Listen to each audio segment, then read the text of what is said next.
वन्देऽहं श्रीगुरुश्रीयुतपदकमलं श्रीगुरुन् वैष्णवांश्च श्रीरूपं साग्रजातं सहगण रघुनाथान्वितं तं सजीवं साद्वैतं सावधूतं परिजनसहितं कृष्णचैतन्यदेवं श्रीराधाकृष्णपादान् सहगण ललिता श्री विशाखान्वितांश्च श्रीचैतन्यमनोभीष्टं स्थापितं येन भूतले स्वयं रूप कदा मह्यं ददाति स्वपदान्तिकम्। ओम विष्णुदेवाय कृष्णप्रसादाय तुलसीमते राधारमण दास भवाजी महाराज इति नामिने। नमो विष्णुदेवाय कृष्णप्रसादाय तुलसीमते गौरचंद्र दास इति नामिने।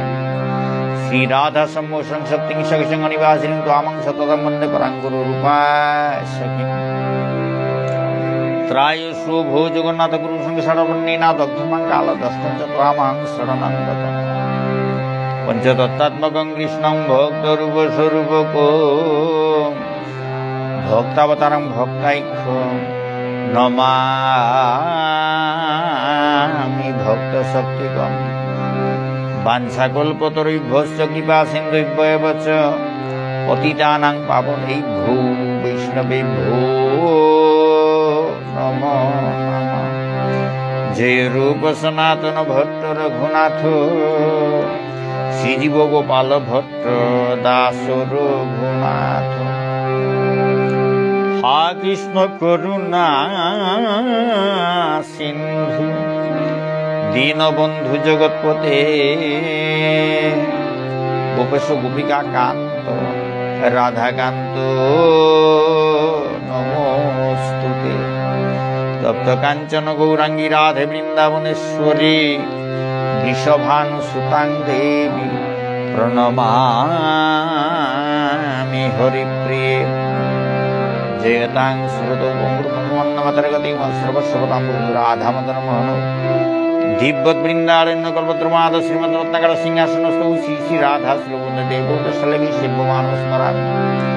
শ্রীমান রাসরসন বিবংশী বর্তরসিত গর্ষণ সনির্বেণ গোপীনাথ শ্রীস্তব বৃন্দায় তুলসী দেব্যই প্রিয়ায় কেশবৈশ্য চ কৃষ্ণ ভক্তি প্রদে দেবী সত্যবৈত্যই নমো নমঃ।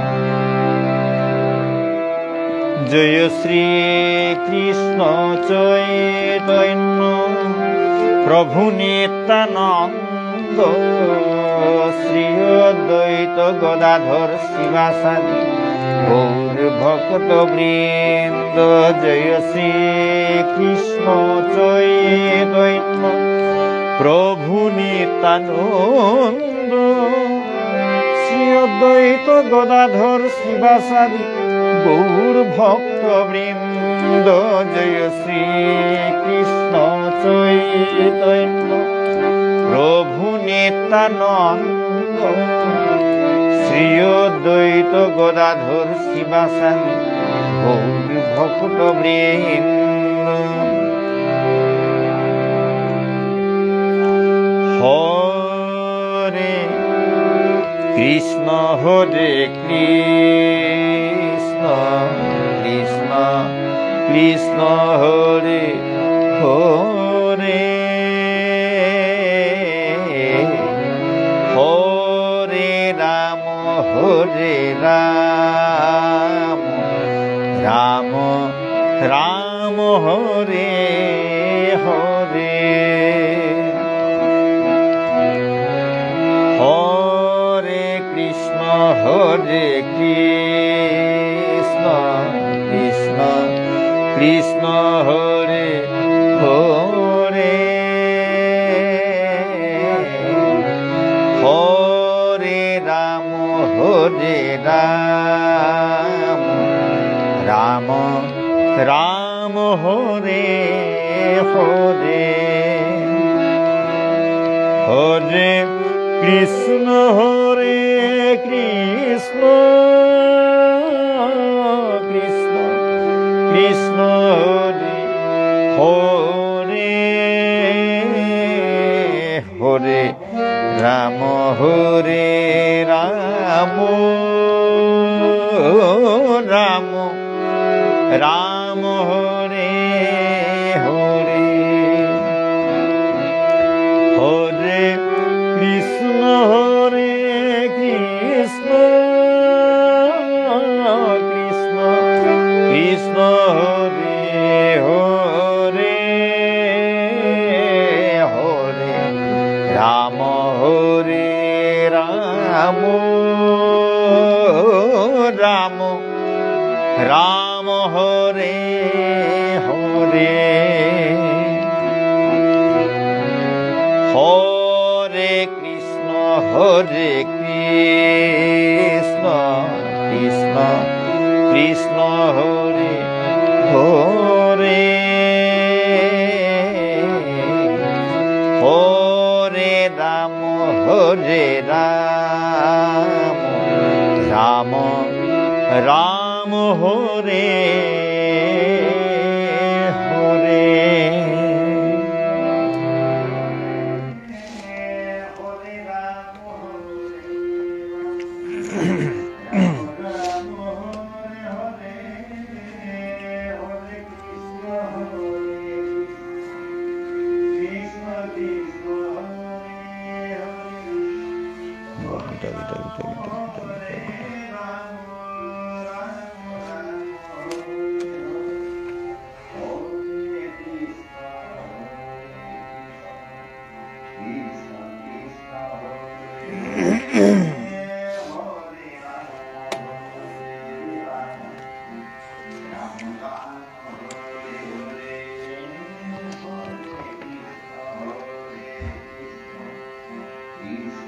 ভক্তমণ্ডলী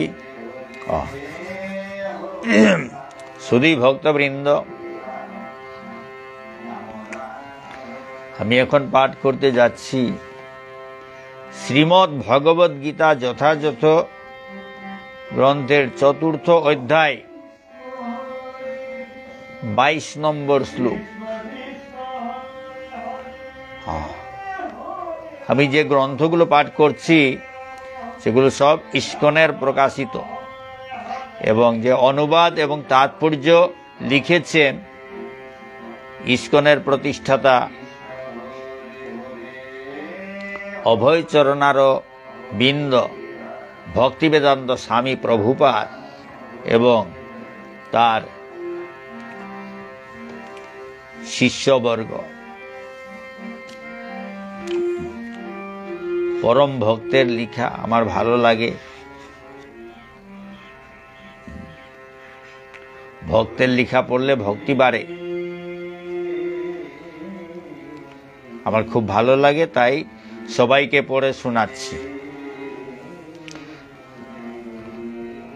যদৃচ্ছা লাভ সন্তুষ্ট দ্বন্দ্বাতীত বিমৎসর সম সিদ্ধাবসিদ্ধৌ চ কৃত্বাপি ন নিবধ্যতে। যিনি অনায়াসে যা লাভ করেন তাতেই সন্তুষ্ট থাকেন, যিনি সুখ দুঃখ রাগ দেশ ইত্যাদি দ্বন্দ্বের বশীভূত হন না এবং মাৎসর্য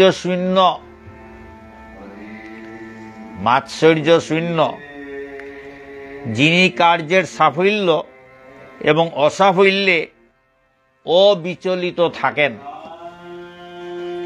তিনি কর্ম সম্পাদন করলেও কর্মফলের দ্বারা কখনো আবদ্ধ হন না।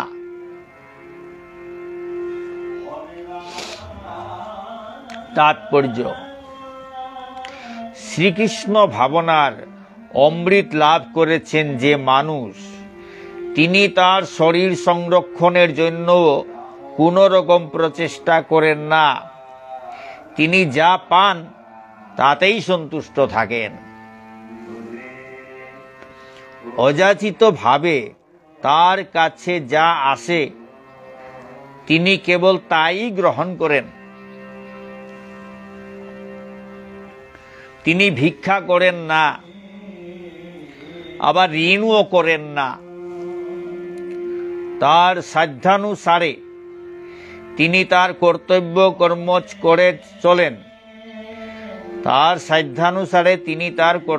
কর্ম করে চলেন, এবং তিনি যা পান তা ভগবানের দান বলে গ্রহণ করে সন্তুষ্ট থাকেন।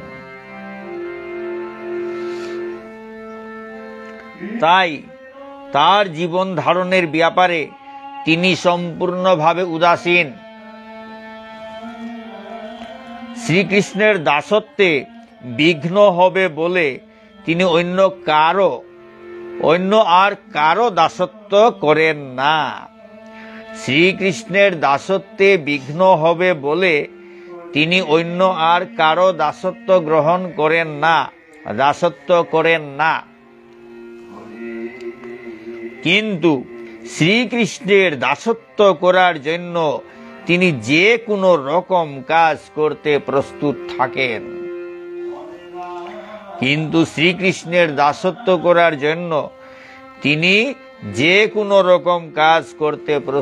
থাকেন। জড়জগতের দ্বন্দ্ব ভাব, শীত উষ্ণ, সুখ দুঃখ তাকে কোনো অবস্থাতেই প্রভাবিত করতে পারে না। শ্রীকৃষ্ণ ভাবনামৃতের আস্বাদ লাভ করার ফলে তিনি জড় ইন্দ্রিয় অনুভূতির অতীত, তাই ইন্দ্রিয়ের অনুভূতির প্রকাশ স্বরূপ এই দ্বন্দ্ব ভাব থেকে তিনি সম্পূর্ণভাবে মুক্ত থেকে সর্ব অবস্থাতেই শ্রীকৃষ্ণের সন্তোষ বিধান করতে চেষ্টা করেন। তাই সাফল্য এবং ব্যর্থতা এই দুইয়ের প্রভাব থেকেই তিনি মুক্ত থাকেন।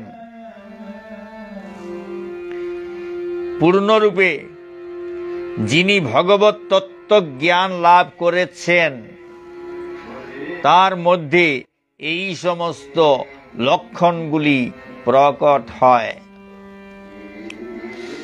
এখানে গীতা পাঠ শেষ হলো এখন পড়তে যাচ্ছি শ্রীমদ্ ভাগবত পাঠ।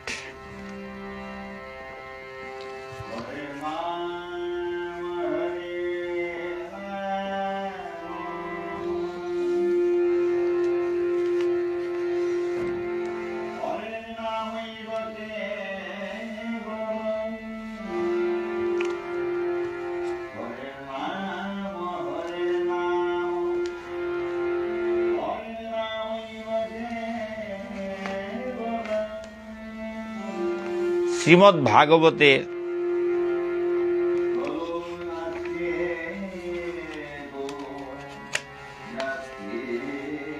দশম স্কন্ধের 15 নম্বর অধ্যায় শেষ হয়ে গেছে। আজ শুরু হবে 16 নম্বর অধ্যায়। 16 নম্বর অধ্যায় শ্রীকৃষ্ণের কালীয় দমন অধ্যায়। প্রথমে সংক্ষিপ্ত, প্রথমে গল্পটা, সারাংশটা দেওয়া আছে, তারপরে একটা একটা করে শ্লোক পাঠ হবে। শ্লোক এবং তার অনুবাদ, তাৎপর্য সবকিছুই পাঠ হবে। আজকে পাঠ করছি শ্রীকৃষ্ণের কালীয় দমনের প্রথম যে গল্প আকারে এই শ্লোকগুলো, সব শ্লোক নিয়ে গল্পটা, সেই গল্পটা পড়ে শোনাচ্ছি। কারণ গ্রন্থে যেভাবে আছে সেভাবে। শ্রীকৃষ্ণের কালীয় দমন। যমুনা নদীর সংলগ্ন হ্রদে শ্রীকৃষ্ণের কালীয় দমন লীলা এবং নাগপত্নীগণের নিবেদিত স্তবে কালীর প্রতি তার কৃপা প্রদর্শন এই অধ্যায়ে বর্ণনা করা হয়েছে।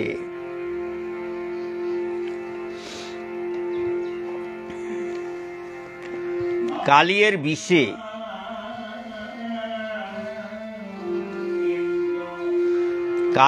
বিষে দূষিত যমুনার জলকে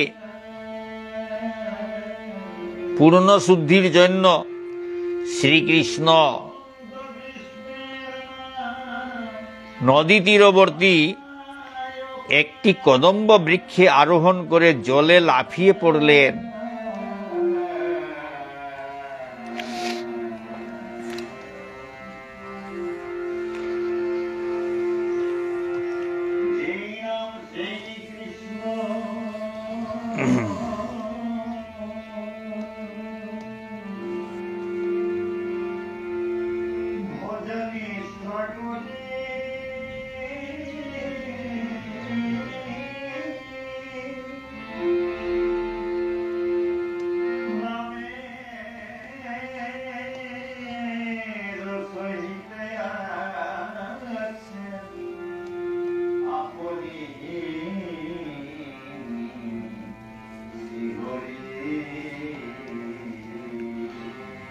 বলছে যেই নাম সেই কৃষ্ণ, নামটাই পরমেশ্বর ভগবান শ্রীকৃষ্ণ।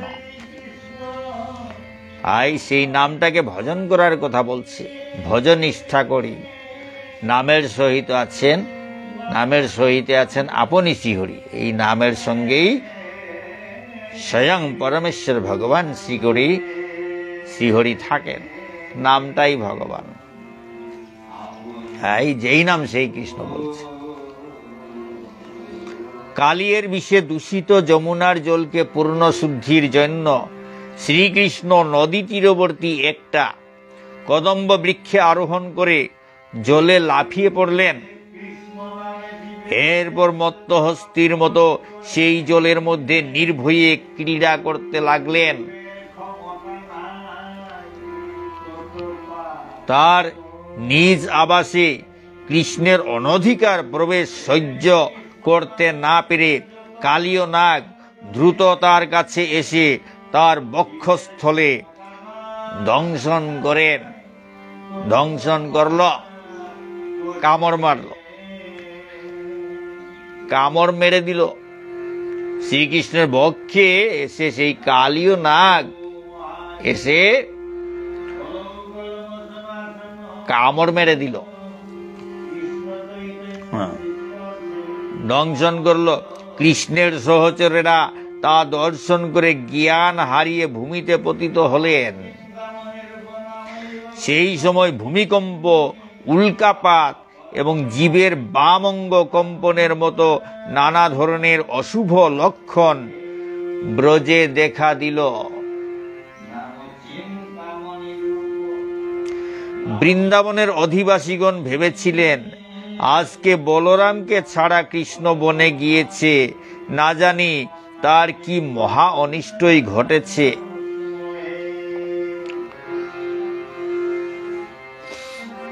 বলরামকে না নিয়ে কৃষ্ণ বনে গিয়েছে, না জানি তার কি মহা অনিষ্টই ঘটেছে। এভাবেই ভাবতে ভাবতে কৃষ্ণের পদচিহ্ন অনুসরণ করে তারা যমুনার তীরে উপস্থিত হলেন। নদী সংলগ্ন হ্রদের জলে তারা তাদের প্রাণধনকে কালসর্প দ্বারা বেষ্টিত দেখে ত্রিভুবন শূন্যতা অনুভব করলেন এবং তারা সকলেই জলে নামার জন্য প্রস্তুত হলেন। কিন্তু কৃষ্ণ শক্তি সম্বন্ধে অবগত শ্রী বলরাম তাদের সংযত করলেন। তার আত্মীয় বন্ধুদের এই রকম ব্যাকুল দেখে শ্রীকৃষ্ণ তার কলেবর বৃহৎ আকারে বৃদ্ধি করতে লাগলেন এবং তখন সর্প তার বেষ্টনী আলগা করে তাকে মুক্ত করতে বাধ্য হলেন। এরপর ভগবান ক্রীড়াচ্ছলে সর্পের মস্তকে নৃত্য করতে লাগলেন। এই অপূর্ব তাণ্ডব নৃত্যে সর্পের দেহ শিথিল না হওয়া পর্যন্ত শ্রীকৃষ্ণ তার সহস্র ফণাকে পদদলিত করতে লাগলেন। তার মুখ দিয়ে রক্তবমন করতে করতে কালী অবশেষে বুঝতে পারল যে কৃষ্ণই হচ্ছেন আদি পুরুষ, চরাচর গুরু শ্রী নারায়ণ। তখন সে তারই আশ্রয় গ্রহণ করল। আর তখন সে তারই আশ্রয় গ্রহণ করল।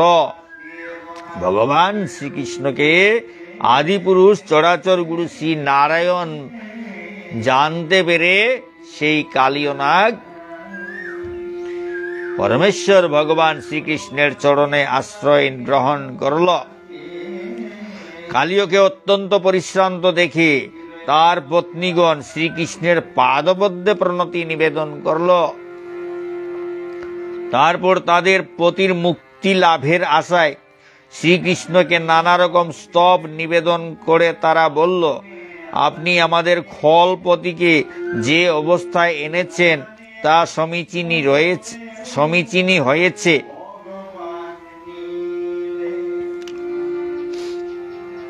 তা ঠিকই হয়েছে, তা বলছেন।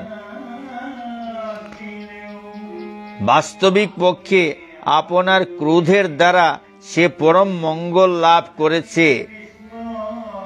গত জন্মে কালীয় নিশ্চয়ই কিছু পুণ্য সঞ্চয় করেছিল।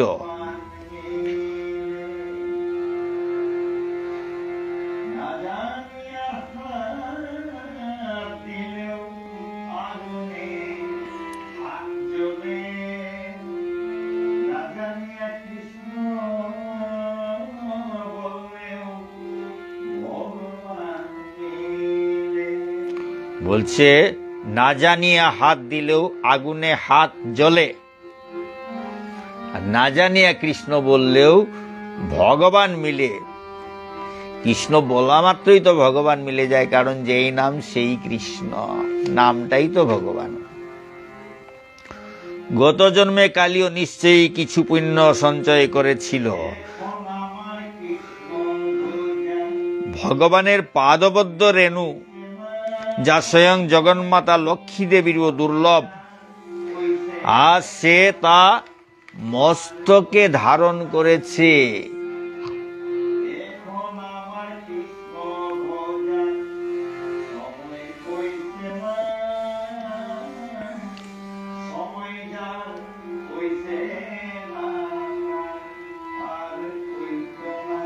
বলছে এখন আমার কৃষ্ণ ভোজার সময় হইছে না, সময় যার হইছে না তার আর হইত না। যারা বলে এখন আমার কৃষ্ণ বোঝার সময় হয় নাই, তাদের উত্তরে বলা হচ্ছে সময় যার হয় নাই তার কখনো হবে না। সব সময়ই তো কৃষ্ণ ভজনের জন্যই। পরমেশ্বর ভগবানের ইচ্ছাতেই তো আমরা এই জগতে এসেছি, তাকে সেবা করার জন্য, তাকে সেবা করার জন্য এসেছি। আর আমরা যদি বলি না তার চিন্তা করা, তার ভজন করার সময় এখন আমার হয় নাই, এটা আবার কি ধরনের কথা? যার জন্য এসেছি, হ্যাঁ, যাকে সেবা করার জন্য এসেছি, যার ভজন সাধন করার জন্য আমরা এসেছি, আমরা যদি বলি তার ভজন সাধন করার, সেই কৃষ্ণ ভজন করার সময় এখনো হয় নাই, এটা তো হলো না।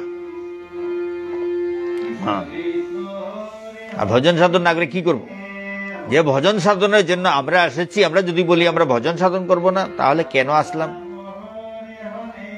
তাই তো ভজন সাধনটাই হচ্ছে আসল কর্তব্য। ভগবান যা কিছু করান তা করতে হয়। জগৎ চলে, ভগবানের ইশারায় জগৎ চলে। যে কোনো কর্মকেই ভগবানের ভজন হিসাবে গ্রহণ করতে হবে। প্রত্যেকটা কাজই ভগবানের দেওয়া দায়িত্ব হিসাবে গ্রহণ করতে হবে, সেটাই তো ভজন। বলছে কি, এই কালীয় নাগের পত্নীরা বলছে অজ্ঞানতাবশত যে অপরাধ করেছে দয়া করে তা ক্ষমা করে তাকে প্রাণ ভিক্ষা দান করুন। ভগবানের কাছে, ভগবান শ্রীকৃষ্ণের কাছে নাগ পত্নীরা ক্ষমা ভিক্ষা করছে। নাগ পত্নীদের স্তবে সন্তুষ্ট হয়ে শ্রীকৃষ্ণ কালীয়কে মুক্তি দিলে সে ধীরে ধীরে তার বুধ ও জীবনী শক্তিসমূহ ফিরে পেল। তারপর কালীয় কাতর কণ্ঠে তার অপরাধ সমূহ স্বীকার করে অবশেষে কৃষ্ণের প্রতি স্তুতি নিবেদন করে বলল যে সে তার নির্দেশ পালনে প্রস্তুত। কৃষ্ণ তাকে সপরিবারে যমুনার হ্রদ ত্যাগ করে রমণক দ্বীপে ফিরে যেতে বললেন। এখানে গল্প শেষ হলো। তারপর শুরু হবে একটার পর একটা শ্লোক। কিভাবে ভাগবতের শ্লোকগুলো আছে, তার শ্লোক এবং তার অনুবাদ এবং তাৎপর্য আগামী দিন পড়ে শোনাবো। এখানে আজকে শ্রীমদ্ ভাগবত পাঠ শেষ হলো। এখন পড়তে যাচ্ছি শ্রী চৈতন্য চরিতামৃত।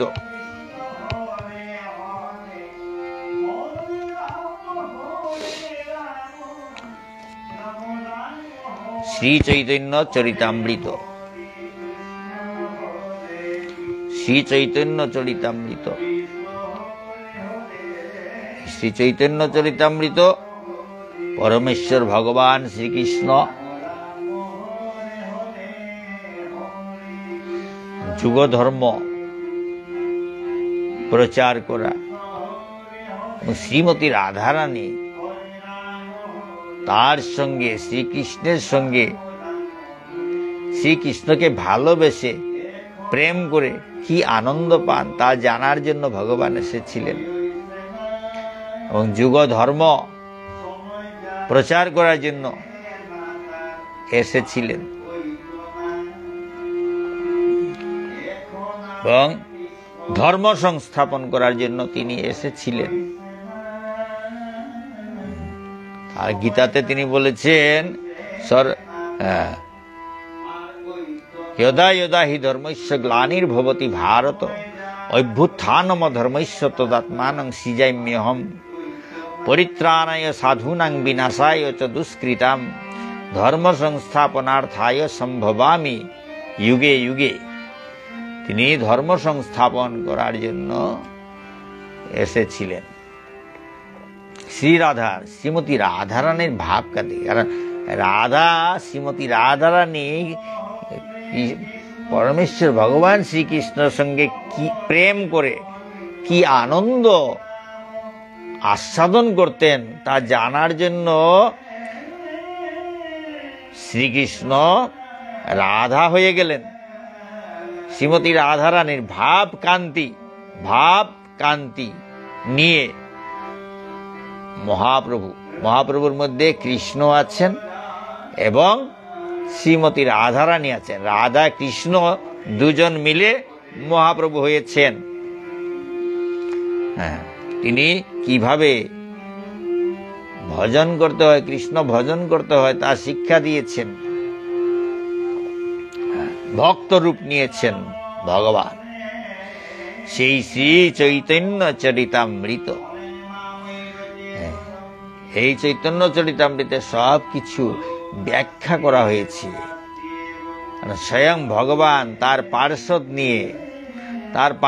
নিয়ে এসেছেন, একা আসেননি, আর সমস্ত পার্ষদ নিয়ে এসেছেন।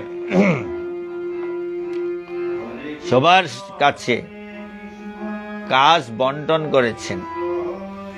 সবাইকে নিয়েই তিনি সেই ধর্ম, এই কলিযুগের যুগ ধর্ম প্রচার করেছেন এবং সবার পরিচয় প্রদান করেছেন। বলরামকে, নিত্যানন্দকে, অদ্বৈতকে, সবার পরিচয় আছে এখানে। বিষ্ণুর পরিচয় এখানে পাওয়া যায়, কৃষ্ণের পরিচয়ও পাওয়া যায়। সব কিছু জ্ঞান এই চৈতন্য চরিতামৃতের মধ্যে আছে। তাই এটা অমূল্য গ্রন্থ, না পড়লে কিছু বোঝা যায় না। এর মধ্যে পড়লে পরে বোঝা যায় কি আছে। কৃষ্ণের পরিচয় আমরা পেতে পারি, বিষ্ণুর পরিচয়, কৃষ্ণ এবং বিষ্ণুর মধ্যে কি সম্পর্ক, সব কিছুই এর মধ্যে। এই চৈতন্য চরিতামৃত না পড়লে পরিষ্কার কিছু বোঝা যায় না। প্রথম দিকেই সব ব্যাখ্যা করা হয়েছে, মন দিয়ে পড়তে হবে, না পড়ে লাফালে হয় না। জানতে চাইলে এই চৈতন্য চরিতামৃতের প্রথম থেকে শেষ পর্যন্ত বারবার পড়তে হয়, তাহলে কৃষ্ণকে, বিষ্ণুকে সব বোঝা যায়। বলরামকে, নিত্যানন্দ প্রভু বলরামের অবতার, এই সব তত্ত্ব এই চৈতন্য চরিতামৃত পাঠ করলে বোঝা যায়। আর সাধারণ মানুষ ছিলেন না, সবাই পরমেশ্বর ভগবান শ্রীকৃষ্ণের সঙ্গে এসেছেন পার্শ্ব। সেই যুগ ধর্ম প্রচারে সবাই সহযোগিতা করেছেন।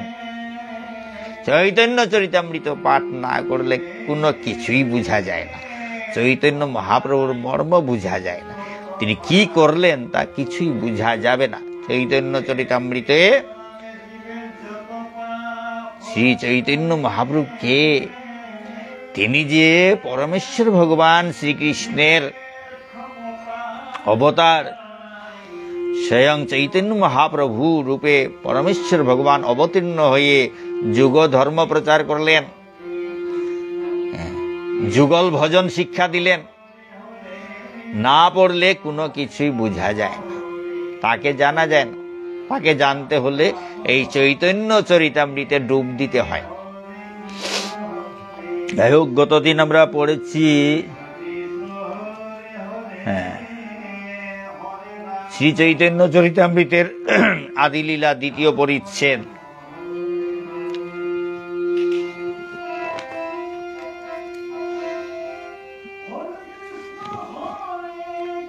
অত্র স্বর্গ বিসর্গশ্চ স্থানং পোষণমূতয় মন্বন্তরে সানুকোথা নিরোধো মুক্তিরাশ্রয় দশমৈশ্য বিশুদ্ধর্থং নবানামিহ লক্ষণম বর্ণয়ন্তি মহাত্মান শ্রুতেনার্থেন চাঞ্জসা। এই শ্লোকের অনুবাদ পড়া হয়েছে, তাৎপর্য পড়া হয়েছে। তাৎপর্যের কিছু অংশ বাকি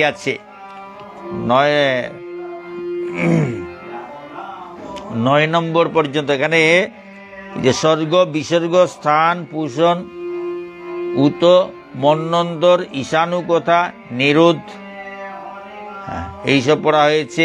মুক্তি পড়া হয়েছে। আচ্ছা, মুক্তি কি বলা হয়েছিল? মুক্তি সূক্ষ্ম এবং স্থূল আবরণ রূপ মন ও জড়দেহের বন্ধন থেকে বদ্ধ জীবের মুক্তি।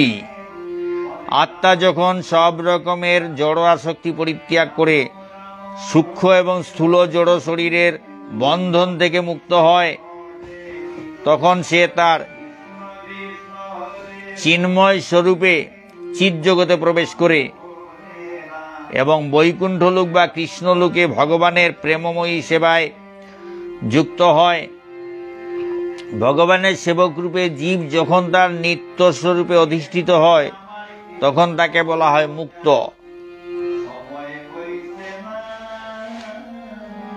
জড় শরীরে অবস্থানকালেও জীব পরমেশ্বর ভগবানের প্রেমময়ী সেবায় যুক্ত হয়ে জীবন মুক্ত অবস্থা লাভ করতে পারে। 10 নম্বর আশ্রয়। পরম তত্ত্ব যার থেকে সব কিছুর প্রকাশ হয়, যাকে আশ্রয় করে সব কিছু বিরাজ করে এবং প্রলয়ের পর যার মধ্যে সব কিছু লীন হয়ে যায়, তিনি হচ্ছেন সব কিছুর পরম আশ্রয়। এই পরম আশ্রয়কে পরম ব্রহ্মও বলা হয়। সে কথা বেদান্ত সূত্রে বর্ণিত হয়েছে।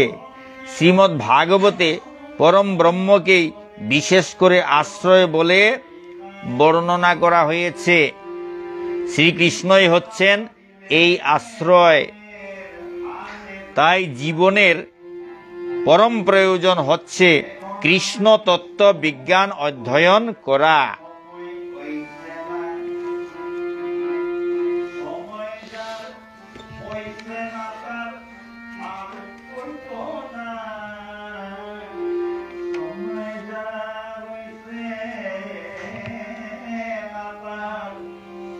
শ্রীমদ্ ভাগবতে শ্রীকৃষ্ণকে সমস্ত প্রকাশের পরম আশ্রয় রূপে স্বীকার করা হয়েছে। কেননা পরমেশ্বর ভগবান শ্রীকৃষ্ণ হচ্ছেন সব কিছুর পরম উৎস এবং তিনি হচ্ছেন সব কিছুর পরম লক্ষ্য।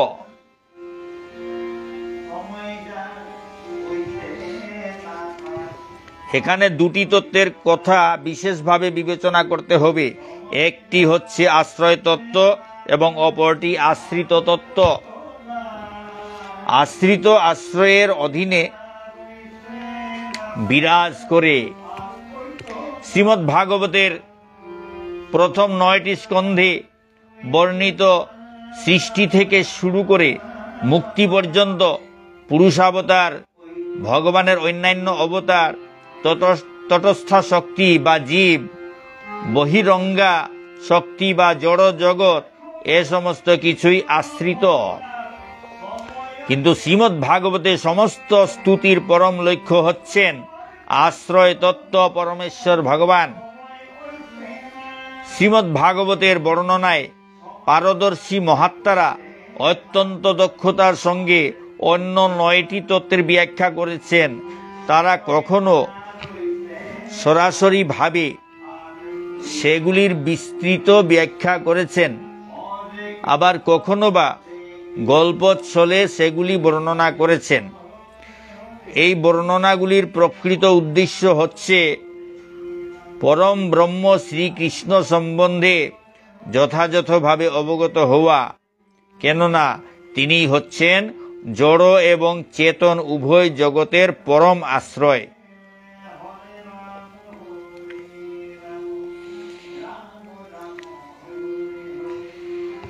এখানে শ্রীমদ্ ভাগবত পাঠ শেষ হল। এখন পড়তে যাচ্ছি শ্রীল রূপ গোস্বামী কৃত ভক্তি রসামৃত সিন্ধু।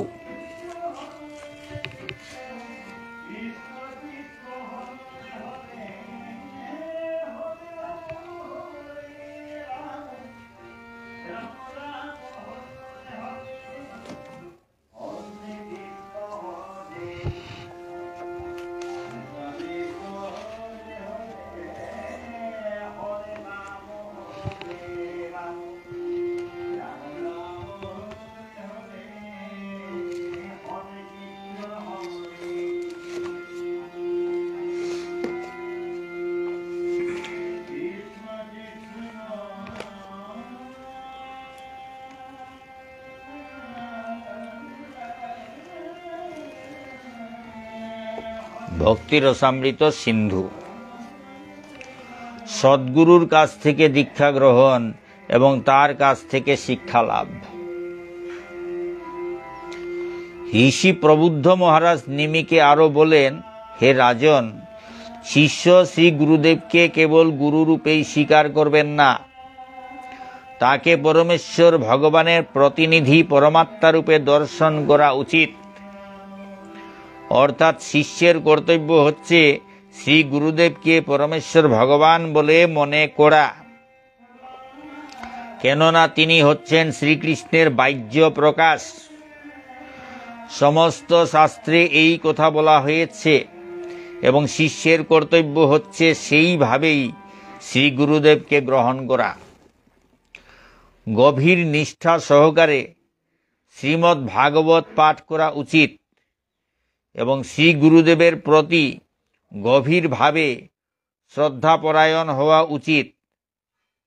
শ্রীমদ্ ভাগবত শ্রবণ এবং কীর্তন রূপ ধর্মপন্থা অবলম্বন করার ফলে ভগবত সেবা এবং ভগবত প্রেম লাভ করা যায়। শিষ্যের কর্তব্য হচ্ছে শ্রী গুরুদেবের সন্তুষ্টি বিধানের জন্য সর্বক্ষণ সচেষ্ট থাকা। তাহলে তার পক্ষে দিব্যজ্ঞান লাভ করা অত্যন্ত সুলভ হবে। বেদে তা প্রমাণিত হয়েছে এবং শ্রীল রূপ গোস্বামী তা পুনরায় বিশ্লেষণ করবেন। শ্রী গুরুদেব এবং শ্রীকৃষ্ণের প্রতি যিনি অবিচলিতভাবে শ্রদ্ধাপরায়ণ, তার হৃদয়ে সমস্ত তত্ত্ব আপনা থেকেই অনায়াসে স্ফুরিত হয়। আজকের পাঠ এখানে শেষ হলো। কত ভুল ত্রুটি তো থাকবেই, নিজ গুণে ক্ষমা করে শুদ্ধ করে গ্রহণ করবেন। ওই শ্রী শ্রী রাধা গিরিধারী কি জয়, শ্রী শ্রী নিতাই গৌর পঞ্চতত্ত্ব কি জয়, শ্রী শ্রী গুরু মহারাজ কি জয়, অনন্ত গুরু বৈষ্ণব ভক্তবৃন্দ কি জয়, শ্রীমদ্ ভগবদ গীতা কি জয়, শ্রীমদ্ ভাগবত পুরাণ কি জয়, শ্রী চৈতন্য চরিতামৃত কি জয়, ভক্তি রসামৃত সিন্ধু গ্রন্থ কি জয়। রাধে শ্যাম।